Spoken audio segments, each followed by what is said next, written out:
Hi friends, I am Karthik Dhruv Macadamல so நம்ம இன்னைக்கு பார்க்கக்கூடிய கரண்ட் அவர்ஸ் வந்து பார்த்தீங்கன்னா பிப்ரவரி 16, 17 இந்த 2 நாளைக்கு உண்டான கரண்ட் அவர்ஸ் பார்க்க போகிறோம். சரிங்களா? ஓகே, முதல் கேள்வி பாருங்கள். ஒரே நாடு ஒரே தேர்தலுக்கு எதிராக தீர்மானம் இயற்றியுள்ள முதல் மாநிலம் எது? ஸோ ஆன்சர் வந்து பார்த்தீங்கன்னா தமிழ்நாடு. அதாவது நம்ம எல்லாருக்குமே தெரியும், நம்ம நாட்டில் 2 விதமான தேர்தல் வந்து இருக்குது. ஒன்று வந்து பார்த்தீங்கன்னா சட்டமன்ற தேர்தல், இன்னொன்று வந்து நாடாளுமன்ற தேர்தல். ஸோ நாடாளுமன்ற தேர்தல் அப்படின்றது நம்ம நாடு ஃபுல்லாக நடக்கக்கூடிய தேர்தல், எம்பி எலெக்ஷன். ஓகேங்களா? அதில் வந்து பிரதமரை வந்து தேர்ந்தெடுப்பாங்க. இதுவே சட்டமன்ற தேர்தல் அப்படின்றது எம்எல்ஏ எலெக்ஷன், அதுக்கு வந்து பார்த்திங்கன்னா முதல்வரை தேர்ந்தெடுப்பாங்க. ஓகேங்களா? இவ்வளோ தான். ஸோ மத்திய அரசு வந்து என்ன சொல்கிறாங்கன்னா, 2 தேர்தலையும் நம்ம ஒன்றா நடத்திடலாம், ஒரே நாடு ஒரே தேர்தல் அப்படின்ற மாதிரி வச்சிடலாம். அப்படி பண்ணும்போது நமக்கு செலவு வந்து கம்மியாகும். ஏன்னா இப்போ சட்டமன்ற தேர்தல் நடக்கும்போது அதுக்கு தனியாக செலவாகுது, நாடாளுமன்ற தேர்தல் நடக்கும்போது அதுக்கு தனியாக செலவாகுது. ஸோ இந்த 2 தேர்தலையும் நம்ம ஒன்றா வச்சிட்டோம் அப்படின்னா நமக்கு வந்து செலவு கம்மியாகும் அப்படின்னு சொல்கிறாங்க. ஆனால் நம்ம தமிழ்நாடு வந்து பார்த்திங்கன்னா ஒரே நாடு ஒரே தேர்தல் அப்படின்றதுக்கு நாங்கள் வந்து எதிர்ப்பு தெரிவிக்கிறோம் அப்படின்னு சொல்கிறாங்க. ரீசன் என்னன்னு சொல்லி பார்த்தீங்கன்னா, இப்போ ஒரே நாடு ஒரே தேர்தல் நடக்குதுன்னு வச்சுக்கோங்களேன். இப்போ தேசிய கட்சி வந்து பார்த்திங்கன்னா பயங்கர பவராக இருப்பாங்க. ஓகேங்களா? இப்போ நம்ம மாநில கட்சி அப்படிங்கிறது கொஞ்சம் பவர் கம்மியாக இருப்பாங்க. அப்படின்றப்ப அவங்க கூட நம்மளால் போட்டியிட முடியுமா அப்படின்ற மாதிரி நம்ம மாநிலத்தில் இருக்கக்கூடியவங்க யோசிக்கலாம். ஸோ அதற்காக தான் என்ன பண்ணுறாங்க, இது மாதிரி வரக்கூடாது அப்படின்னு நினைக்கிறாங்க. ஓகேங்களா? ஸோ இந்த ஒரே நாடு ஒரே தேர்தல் அப்படின்றத கொண்டு வந்தால் என்ன ஆகும் அப்படிங்கிறத ஆராயணும். அப்படிங்கிறதுக்காக முன்னாள் குடியரசுத் தலைவர் ராம்நாத் கோவிந்த் தலைமையில் வந்து பார்த்திங்கன்னா ஒரு குழு வந்து அமைச்சிருக்காங்க. ஓகேங்களா? ஸோ ஒரே நாடு ஒரே தேர்தலுக்கு எதிராக தீர்மானம் இயற்றியுள்ள முதல் மாநிலம் வந்து எதுன்னு சொல்லி பார்த்தீங்கன்னா நம்ம தமிழ்நாடு தான். சரிங்களா? அடுத்த கேள்வி பாருங்கள். பின்வரும் எந்த உழவர் சந்தைக்கு நல்ல பழங்கள் மற்றும் காய்கறி சந்தை அப்படின்ற சான்றிதழ் வந்து வழங்கியிருக்காங்க அப்படின்னு சொல்லி பார்த்தீங்கன்னா, ஆன்சர் வந்து பாலக்கோடு உழவர் சந்தை. அதாவது சமீபத்தில் food safety and standard authority of India அப்படின்ற அமைப்பு வந்து பார்த்திங்கன்னா நல்ல பழங்கள் மற்றும் காய்கறி சந்தை அப்படின்ற சான்றிதழை எந்த உழவர் சந்தைக்கு கொடுத்தாங்க அப்படின்னு சொல்லி பார்த்தீங்கன்னா பாலக்கோடு உழவர் சந்தை. ஓகேங்களா? இந்த பாலக்கோடு உழவர் சந்தை அப்படின்றது தருமபுரியில் இருக்குது. ஓகேங்களா? ஸோ இதற்கு தான் வந்து பார்த்திங்கன்னா நல்ல பழங்கள் மற்றும் காய்கறி சந்தை அப்படின்ற சான்றிதழ் வந்து வழங்கியிருக்காங்க. முக்கியமாக இந்த food safety and standard authority of India அப்படின்ற அமைப்பு எப்போ தொடங்கப்பட்டது அப்படின்னு சொல்லி பார்த்தீங்கன்னா 2008 தொடங்கப்பட்டிருக்கு. அதே மாதிரி உழவர் சந்தை அப்படின்றத கொண்டு வந்தவங்க வந்து யாரும் சொல்லி பார்த்தீங்கன்னா கலைஞர் கருணாநிதி அவர்கள். அது மட்டும் இல்லாமல் முதல்ல உழவர் சந்தை அப்படின்றத எப்போ தொடங்கினாங்க அப்படின்னு சொல்லி பார்த்தீங்கன்னா 1999. ஓகேங்களா? எங்கன்னு சொல்லி பார்த்தீங்கன்னா மதுரையில் தொடங்கியிருக்காங்க. ஓகேங்களா? ஸோ இதெல்லாம் எக்ஸ்ட்ரா இன்ஃபர்மேஷன் தெரிஞ்சுக்கோங்க. பின்வரும் எந்த உழவர் சந்தைக்கு நல்ல பழங்கள் மற்றும் காய்கறி சந்தை அப்படின்ற சான்றிதழ் வந்து வழங்கியிருக்காங்க அப்படின்னு சொல்லி பார்த்தீங்கன்னா பாலக்கோடு உழவர் சந்தை. எங்கே இருக்குன்னு சொல்லி பார்த்தீங்கன்னா தருமபுரியில் இருக்குது. சரிங்களா? ஓகே, அடுத்த கேள்வி பாருங்கள். சமாதான திட்டமானது எப்போது தொடங்கப்பட்டுள்ளது? ஸோ ஆன்சர் வந்து பார்த்தீங்கன்னா 16 அக்டோபர் 2023 தொடங்கியிருக்காங்க. அதாவது சமாதான திட்டம் அப்படின்றது வணிகர்கள் வந்து அவங்களுடைய வரியை சரியாக செலுத்தாமல் இருக்காங்க அப்படின்னா ஒரு குறிப்பிட்ட டைம் வந்து அரசாங்கம் வந்து கொடுப்பாங்க. அந்த டயத்துக்குள்ளே நம்ம என்ன பண்ணிக்கலாம், அவங்களுடைய நிலுவையில் இருக்கக்கூடிய வரிகளை வந்து நம்ம கட்டிடலாம். ஓகேங்களா? ஸோ அதற்காக உருவாக்கப்பட்டது தான் இந்த சமாதான திட்டம் அப்படின்றது. உதாரணத்துக்கு வந்து பார்த்தீங்கன்னா இப்போ 2023 உண்டான வரி நிலுவையை வந்து நீங்கள் பிப்ரவரி 15 கட்டணும் அப்படின்னு சொல்லி வணிகர்களுக்கு வந்து அரசாங்கம் வந்து சொல்லியிருந்தாங்க. ஸோ அதை இப்போ வந்து பார்த்தீங்கன்னா கொஞ்சம் நீடிச்சிருக்காங்க. மார்ச் 31 நீங்கள் கட்டிக்கலாம் அப்படின்னு சொல்லிட்டு நீடிச்சிருக்காங்க. ஓகேங்களா? ஸோ இந்த சமாதான திட்டம் அப்படின்றது எப்போ கொண்டு வந்தாங்கன்னா 16 அக்டோபர் 2023 கொண்டு வந்திருக்காங்க. ஓகேங்களா? சமாதான திட்டமானது எப்போது தொடங்கப்பட்டது அப்படின்னு சொல்லி பார்த்தீங்கன்னா 16 அக்டோபர் 2023. சரிங்களா? அடுத்த கேள்வி பாருங்கள். நாட்டின் முதல் ஹெலிகாப்டர் ஆம்புலன்ஸ் சேவையானது எந்த மாநிலத்தில் அறிமுகம் செய்யப்பட்டுள்ளது அப்படின்னு சொல்லி பார்த்தீங்கன்னா ஆன்சர் வந்து உத்தரகாண்ட். அதாவது நம்ம நாட்டிலேயே முதல் முறையாக ஹெலிகாப்டர் ஆம்புலன்ஸ் சேவையை கொண்டு வந்திருக்காங்க. ரொம்ப நல்ல விஷயந்தான். ஏன்னா இப்போ இருக்கக்கூடிய டிராஃபிக் அப்படின்னு பார்த்தோம்னா ரொம்ப அதிகமாகிட்டு போயிட்டுருக்கு. ஸோ நிறைய இடத்துல வந்து பார்த்திங்கன்னா ஆம்புலன்ஸ் வந்து பிளாக் ஆகி நின்றுலாம் நம்ம பார்த்துருக்கோம். ஓகேங்களா? அதனால் கூட அந்த உயிர் வந்து போகிறதுக்கு வாய்ப்பு இருக்குது. ஸோ அதெல்லாம் தவிர்க்கணும் அப்படின்றதுக்காக இந்த ஹெலிகாப்டர் ஆம்புலன்ஸை கொண்டு வந்திருக்காங்க. ரொம்ப நல்ல விஷயந்தான். ஓகேங்களா? ஸோ நாட்டிலே முதல் முறையாக ஹெலிகாப்டர் ஆம்புலன்ஸ் சேவையை தொடங்கியிருக்கிற மாநிலம் வந்து பார்த்திங்கன்னா உத்தரகாண்ட் தான். ஸோ இந்த தகவலை நமக்கு தெரிவித்தவங்க வந்து யாரும் சொல்லி பார்த்தீங்கன்னா மத்திய விமானத்துறை அமைச்சர் ஜோதிர் ஆதித்ய சிந்தியா அப்படின்றவங்க தெரிவிச்சிருக்காங்க. முக்கியமாக இந்த ஹெலிகாப்டர் சேவையானது சஞ்சீவி அப்படின்ற திட்டத்தின் கீழே கொண்டு வந்திருக்காங்க. ஓகேங்களா. நாட்டில் முதல் ஹெலிகாப்டர் ஆம்புலன்ஸ் சேவையானது எந்த மாநிலத்தில் அறிமுகம் செய்யப்பட்டுள்ளது அப்படின்னு சொல்லி பார்த்தீங்கன்னா உத்தரகாண்ட். சரிங்களா. ஓகே, அடுத்த கேள்வி பாருங்கள். தொழில் முதலீட்டில் உகந்த மாநில பட்டியலில் தமிழகத்திற்கு கிடைத்துள்ள இடம் வந்து எதுன்னு சொல்லி பார்த்தீங்கன்னா 3ஆம் இடம். ஸோ இப்போ சமீபத்தில் வந்து பார்த்தீங்கன்னா தமிழ்நாட்டின் வளர்ச்சி பட்டியலில் வந்து வெளியிட்டிருந்தாங்க. ஸோ அதில் தொழில் முதலீட்டில் உகந்த மாநில பட்டியலில் நம்ம தமிழகம் வந்து பார்த்தீங்கன்னா 3ஆம் இடத்துல இருக்குது. ஓகேங்களா. ஸோ இன்னும் ஒரு சில இன்ஃபர்மேஷன் பாருங்கள்.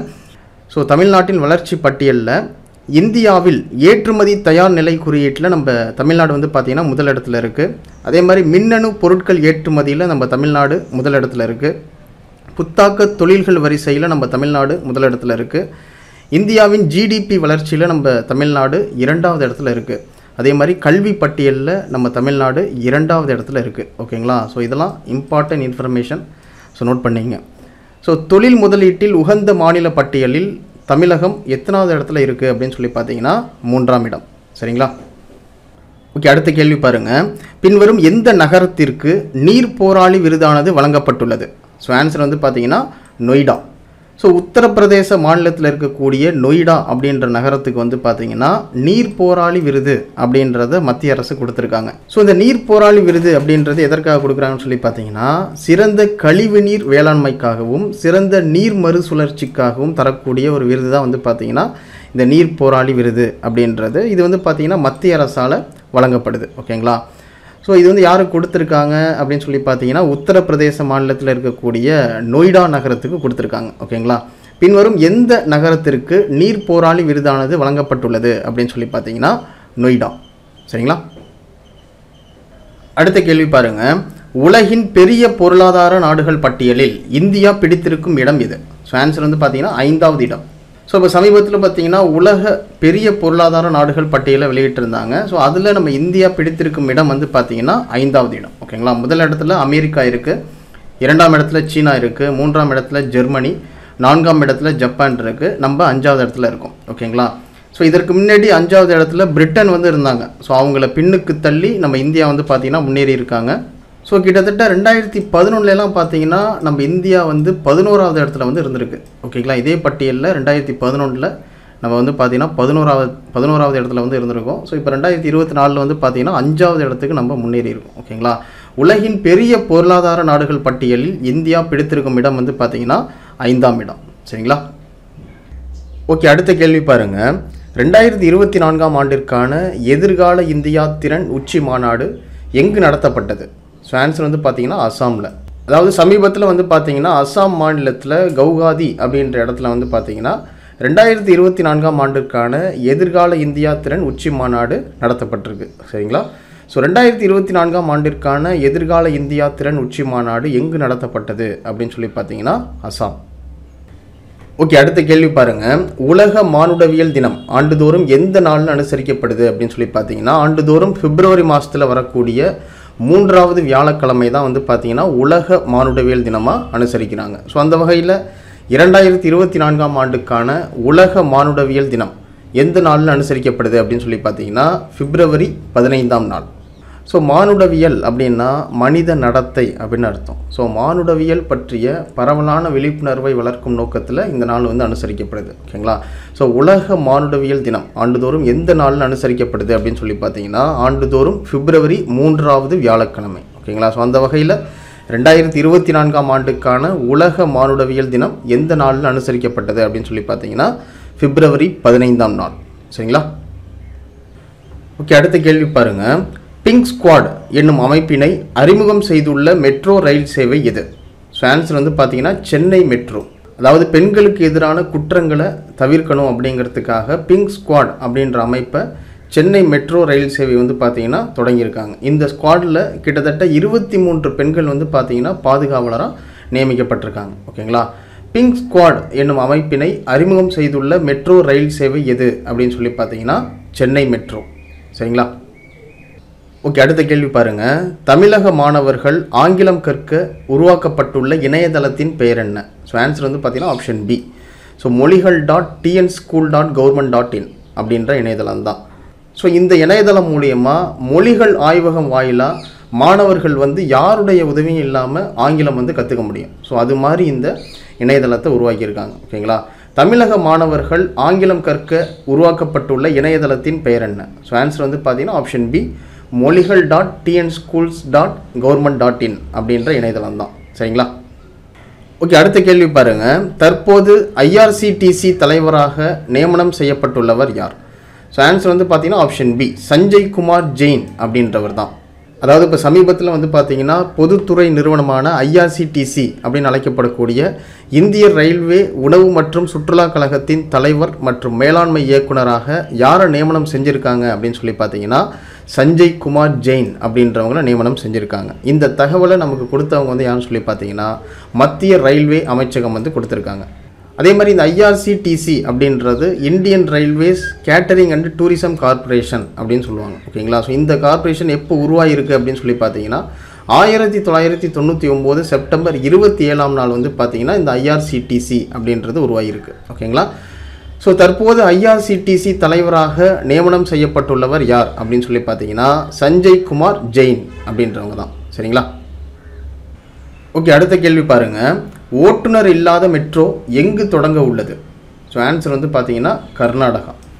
அதாவது நம்ம இந்தியாவில் முதல் ஓட்டுநர் இல்லாத மெட்ரோ சேவை வந்து பார்த்தீங்கன்னா தொடங்க போகிறாங்க. எங்கே தொடங்க போகிறாங்க அப்படின்னு சொல்லி பார்த்தீங்கன்னா கர்நாடக மாநிலத்தில் பெங்களூரில் தொடங்க போகிறாங்க. ஓகேங்களா?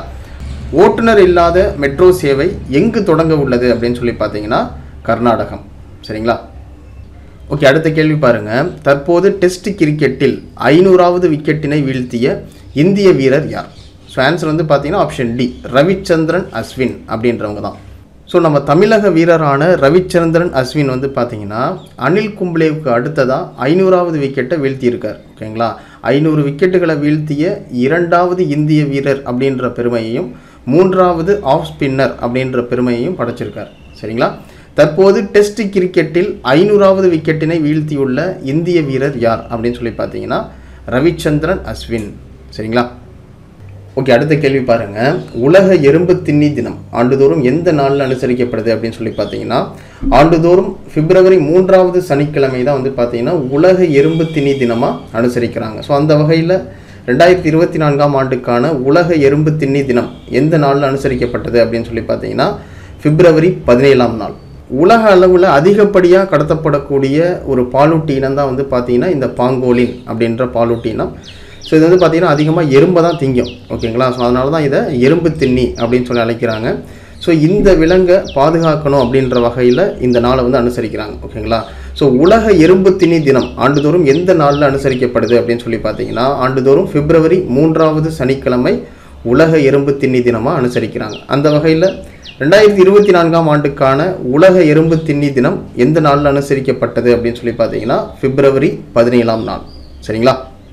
ஓகே, அடுத்த கேள்வி பாருங்கள். உலகளாவிய சுற்றுலா பின்னடைவு தினம் ஆண்டுதோறும் எந்த நாளில் அனுசரிக்கப்படுது அப்படின்னு சொல்லி பார்த்தீங்கன்னா பிப்ரவரி 17ஆம் நாள்.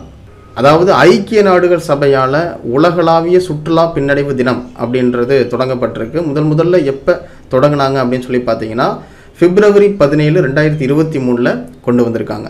ஸோ சுற்றுலாத்துறை வந்து பார்த்திங்கன்னா நிறைய இடங்களில் பின்னடைவாக இருக்குது. ஸோ அதெல்லாம் வந்து பார்த்திங்கன்னா சரி செய்யணும் அப்படிங்கிறதுக்காக ஒரு விழிப்புணர்வு நாளாக இந்த தினத்தை வந்து கொண்டு வந்திருக்காங்க. ஸோ உலகளாவிய சுற்றுலா பின்னடைவு தினம் ஆண்டுதோறும் எந்த நாளில் அனுசரிக்கப்படுது அப்படின்னு சொல்லி பார்த்தீங்கன்னா பிப்ரவரி 17ஆம் நாள். சரிங்களா?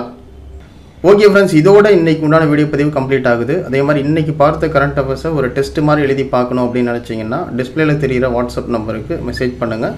உங்களுக்கு உண்டான டெஸ்ட் வந்து நம்ம கண்டக்ட் பண்ணுவோம். அதே மாதிரி இன்றைக்கி பார்த்த வீடியோ பதிவு எப்படி இருந்தது அப்படின்றத கண்டிப்பாக கமெண்ட் பாக்ஸில் மென்ஷன் பண்ணுங்கள். ஓகேங்களா?